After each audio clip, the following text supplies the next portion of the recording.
I'm really pleased now to introduce Jessica Lichtenstein, our new substantive chief executive for UKPHR. Jess actually started with us substantively a few days ago. Prior to that, she'd been with us nearly 12 months in a secondment from the GMC, where she's got over 12 years experience, including in the GMC senior leadership team. So I'm really pleased that we've been able to appoint somebody like Jessica, who's got significant experience in healthcare regulation, quality assurance, risk and standards. And she's going to address us now in relation to improving and developing registration. After Jessica, I'll come back and you'll move into your breakout groups, if that's okay. Lovely. Jessica, over to you. Thanks, Andrew. Welcome, everybody. It's really great to be with all of you today. Last year, we ran a virtual conference with less than 100 participants. I think it was about 80. And as Andrew mentioned, this year, we're looking at nearly 2/3 of our registrants have signed up. And I think people are moving in and out of the conference. So that's really brilliant to see. So first, I would really like to thank you all for your interest and enthusiasm today. Next week, as Andrew mentioned, marks my first year anniversary at the UKPHR. I don't come from a public health background, rather the dull world of healthcare regulation. So it's been a real learning year for me. And I'm so glad my first year is culminating in this event, which really celebrates our registrants. And we're really keen to use today as an opportunity to learn from our registrants and to hear more from you to help us develop and grow as an organization. So I've got a couple of slides to tell you a little bit more about what UKPHR has been up to and what we're planning. So bear with me. I'm just going to try to get these up on the screen. Okay. Right. Here we go. Okay, so this is our stated purpose. It's on our website, so it must be our stated purpose. But over the past couple of years, the public health world has significantly changed. Now, I don't propose that we stop doing any of these things as the UKPHR, but we do need to think about what these things mean across every aspect of the public health sector. The UKPHR board is aiming to start work on a corporate strategy next year, which I think will really help us nail down our mission and our vision. And a lot of the work I'm going to talk to you about today during this session will inform some of those discussions. So I'm really grateful to have the opportunity to connect with you all directly. You'll certainly hear more about what we're doing in a moment and, of course, in the future. And I'm hoping that next time I do a similar presentation, I can say a lot more about our vision and values than what's on this slide. So I'll start with a little bit about us as an organization. So people are usually pretty surprised when they see how small we are. We have 6 staff, but just a little over 4 full-time equivalent.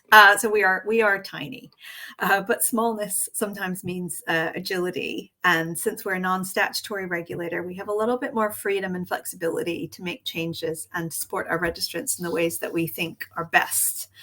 And we also, I should note, work on a huge network of volunteers, and they're contributing to local practitioner schemes as assessors, verifiers, and of course the scheme coordinators who you'll have interacted with when you were going through your scheme. So they, of course, are the font of all knowledge about how schemes are run, and they help us keep perspective on how registration processes are going. Now a little bit more about our registrant profile. So this is just as of the end of August. So we're 743 specialist registrants. This has remained about the same over time. Practitioner numbers, 478 as of now. They do seem to be rising steadily, and I'll talk a little bit more about that. We have 4 people who are dually registered with us and the GMC, so that's quite exciting. And we have 8 specialty registrars on our register at the moment who will, of course, eventually become specialists. So a little bit about practitioner registration over time. If everybody stayed on the register, we would have 581 registrants, but we have 478. So there is some level of attrition with people going off of the register for a variety of reasons. Of course, career changes, burnout, etc. But we also know that there are a number of practitioners who continue to work as practitioners and drop off the register. And it's these people that we're quite interested in. And here's a little bit more about our geographical spread. As you can see, it really varies across the UK, and it's not necessarily based on workforce numbers either. The largest numbers of registrants are in Wessex, which is more than in the whole of Scotland. So we know there are a lot of really great things happening with the Wessex scheme, for example, and the scheme is very much embedded within the career framework there, which has resulted in its success. But for example, the Northwest and Yorkshire and the Humber cover vast swathes of the country and has the lowest number of registrants, apart from Northern Ireland, which doesn't yet have a scheme, although we do know there's increasing interest. So all of these programs are expanding really very quickly, but I did want to show this slide just to highlight the real variation in terms of geography. We know schemes work differently across the UK, but here are some numbers to put to it. So a couple of years ago, when my predecessor, David Kidney, was touring the UK promoting the practitioner schemes and registration, he put this slide together to outline what we saw as the value of registration. And I think this absolutely all remains true. However, a lot of things have happened in the public health world, and not everyone here will have been working directly on COVID response, but there won't be anyone here whose job hasn't been directly impacted by the pandemic. And we know that the public health profession is facing new challenges now, and we need to understand what it is that they value about registration in this new world. So this summer was quite an active time for national work with practitioner groups, and some of you may have been contacted directly by us, by HEE, or by other organizations who are interested in the experience of public health practitioners. But we have, over the past months, embarked on a quite focused piece of work, which is looking at the value of registration and what is it worth to our registrants, specialists and practitioners, and what is it worth monetarily, financially, to personal and career development, and what does it mean and how can we sustain its value.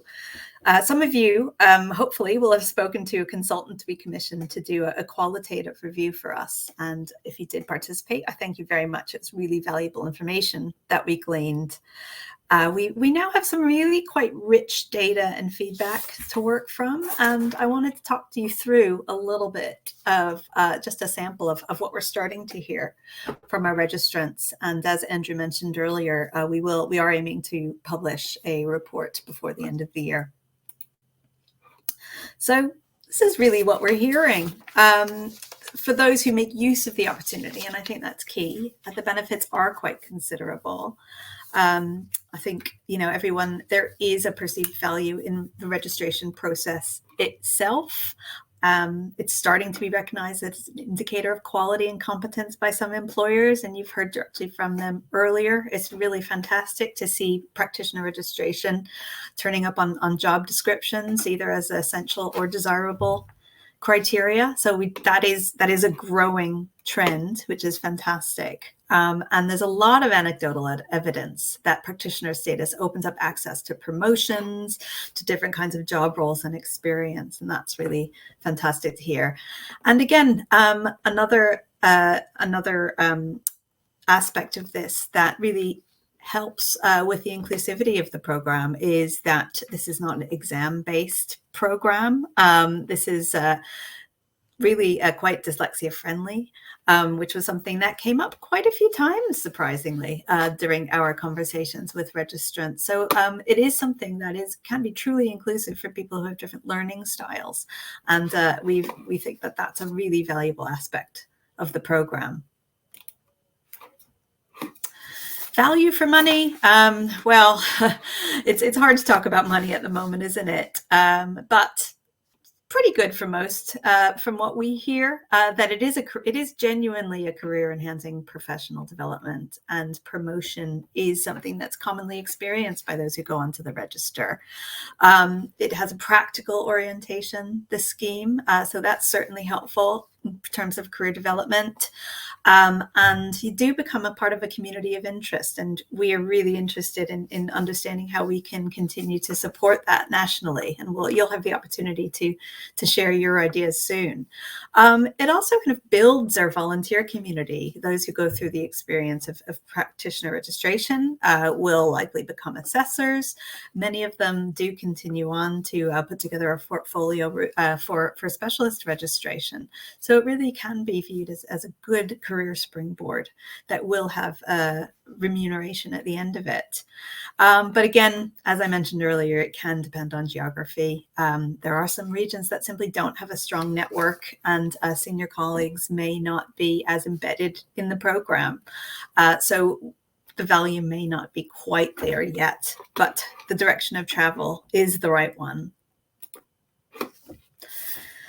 So there are some really good experiences and some excellent examples of good practice, and we're hoping to include some of them in our report. I can't emphasize enough that the programs do operate in quite different ways, but there's some pockets of really excellent practice, and I could never list them all here. But there's such a strong network of public health professionals around Greater Glasgow and Clyde, which we heard quite a lot about and were really impressed by. And as I mentioned earlier, Wessex has really embedded its program in coaching and peer support programs, which are funded by HEE. But we also understand that that's not the case across the UK. So then our challenge really as the regulator is to how to make this quality sustainable for the long term and to make sure that opportunities are available UK wide. And that's really where you come in.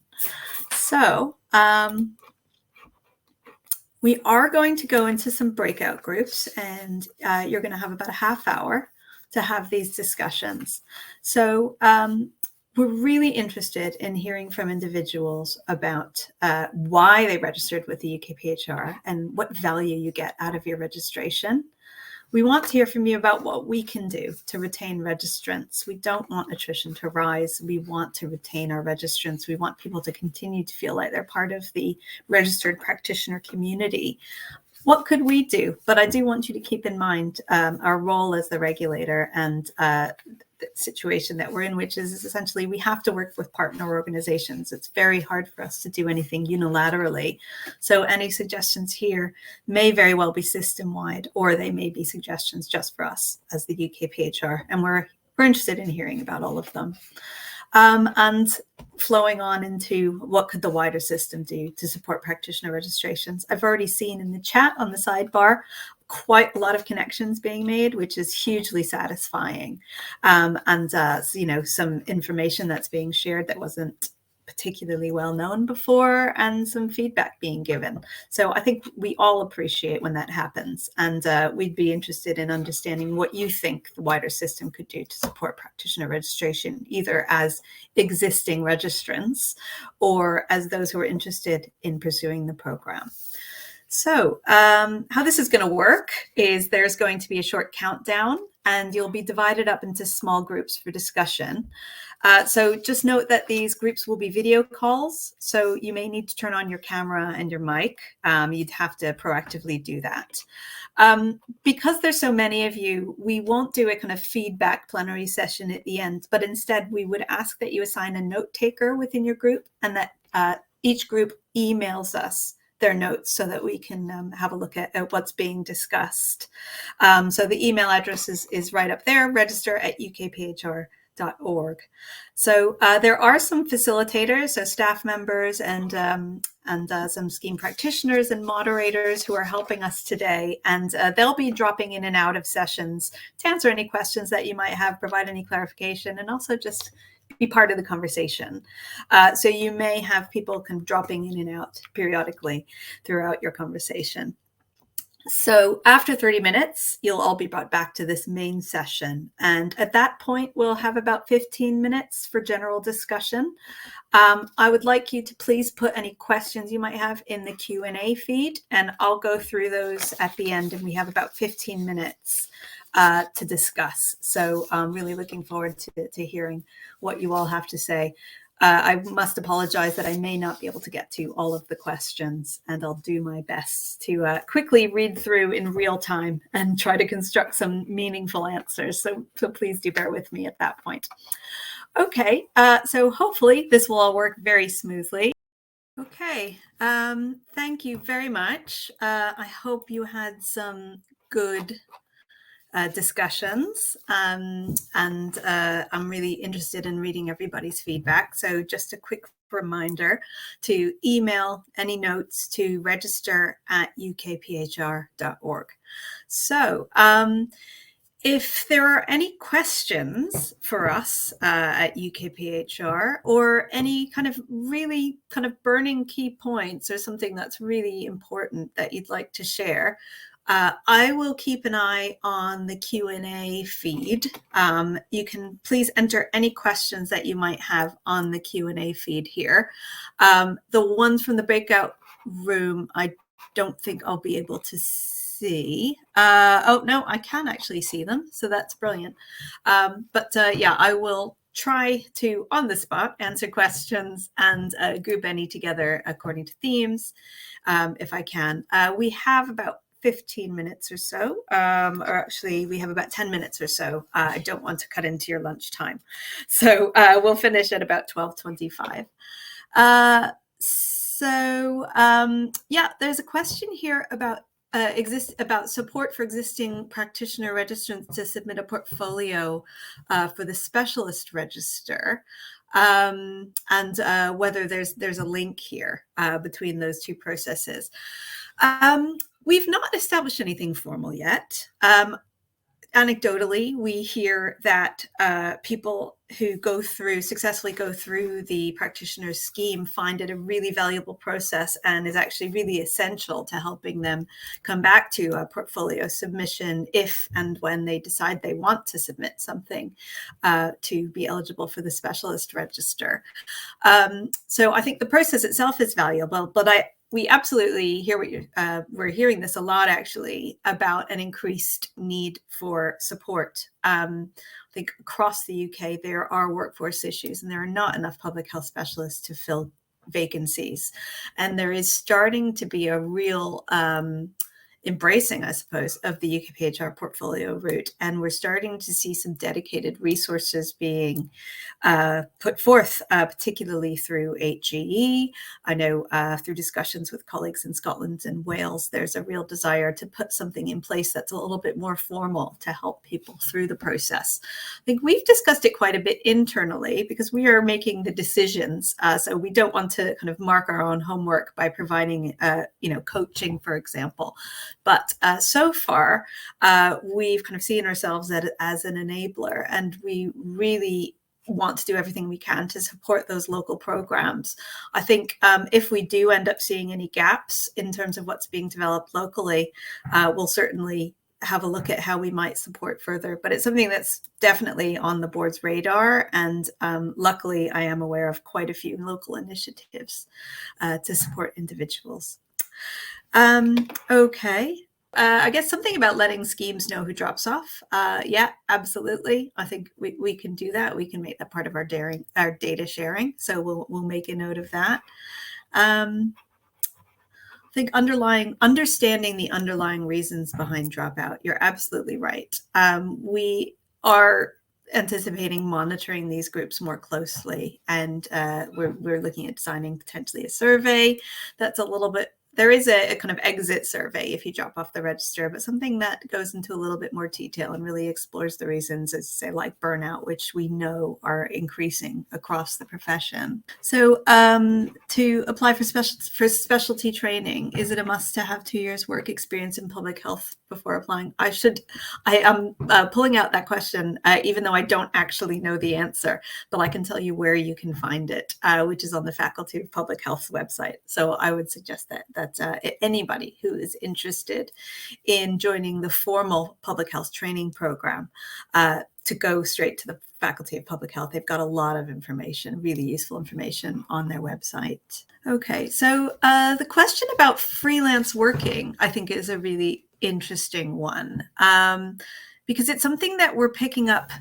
quite a lot in the specialty registrant, across the specialty registrants. There are, as you know, revalidation requirements, which are not dissimilar to your re-registration requirements.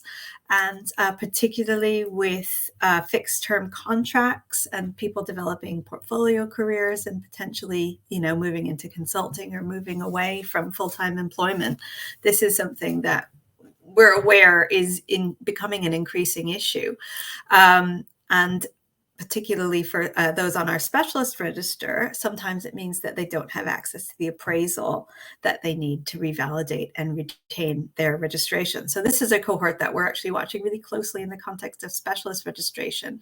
And Andrew mentioned that we're undertaking currently a review of our revalidation requirements, because we are aware that sometimes, there's a significant proportion of our registrants who really struggle to achieve revalidation, which we don't think should be the case. We want to enable all of our registrants to achieve revalidation. I think once we're done with this revalidation review, our plan is to look at the outcomes of that and have a look at how that applies to our practitioner registrants, because we do understand that there's a huge variety of job roles that practitioners may be involved in. And as I said, we're aware this is a growing cohort. I don't have any ready answers for you, I'm afraid, but it's something that's very much on our radar. And I hope that in a year's time, perhaps at our next conference, we may be able to deliver some more developed messages in that area. So yeah, absolutely. We're looking at that. We understand that it is an issue.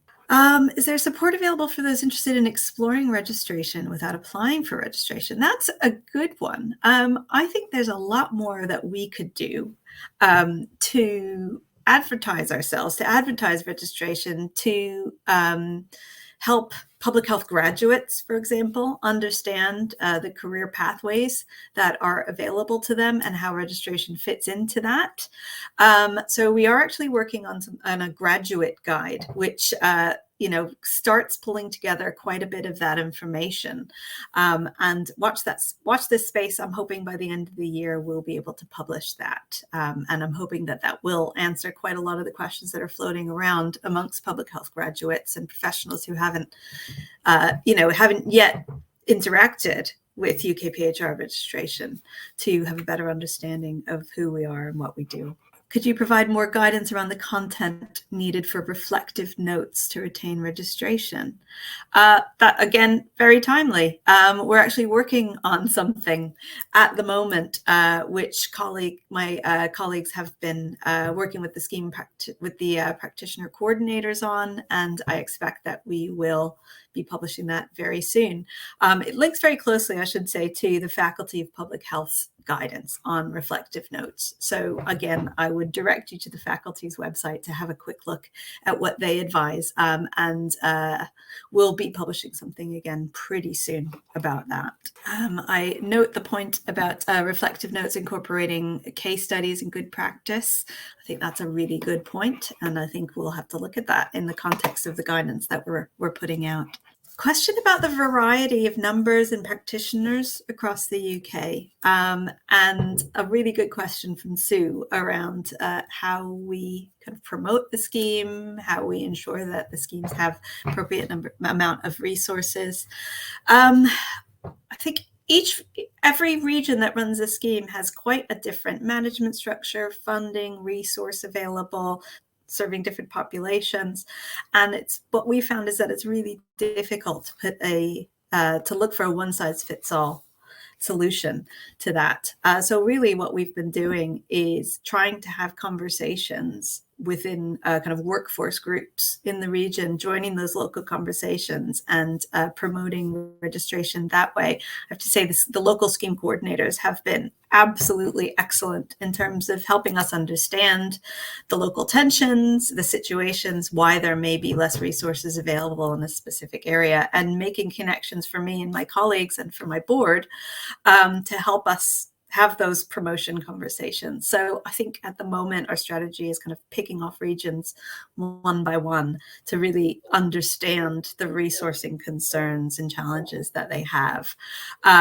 So we're doing that, but we're also looking at the guidance for the schemes to understand whether there's anything else that we can do in terms of, for example, some of the restrictions that we put on the scheme. So, something that comes up very regularly is access to the appropriate number of assessors and verifiers, and a shortage of assessors and verifiers can mean a bottleneck in the system, and that supply doesn't always equal demand. There's increasing demand for these programs, which is excellent to see, but the schemes need to be able to deliver appropriate numbers to those who are interested in. So we're looking at, for example, the requirements for assessors and verifiers to see if we might be able to open those up slightly to try to facilitate the engagement of those groups with the programs.